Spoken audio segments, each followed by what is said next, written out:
నేటి పునీతులు పునీత డొమినిక్ సైలోసు గారు.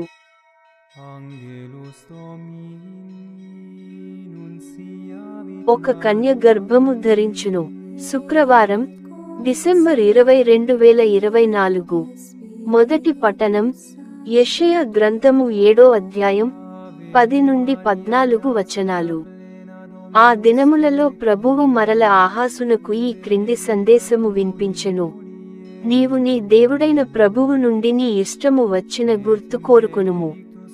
ఆ గుర్తును పాతాళము క్రింది నుండి అయినను లేక ఆకాశముపై నుండి అయినను చూపింపుమని ప్రభువును అడుగుకోవచ్చును.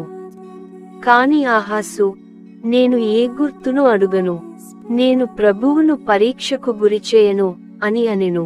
అంతట యెషయా ఇట్లనెను, దావీదు వంశస్థులారా వినుడు. మీరు ప్రజలను విసిగించుట చాలదని కాబోలు నా దేవుని గూడ విసిగించుచున్నారు. సరే వినుడు, ప్రభువే మీకొక గుర్తును చూపించును. యువతి గర్భవతి అయి ఉన్నది. ఆమె కుమారుని కని అతనికి ఇమ్మానువేలు అని పేరు పెట్టును. ఇది ప్రభువు వాక్కు.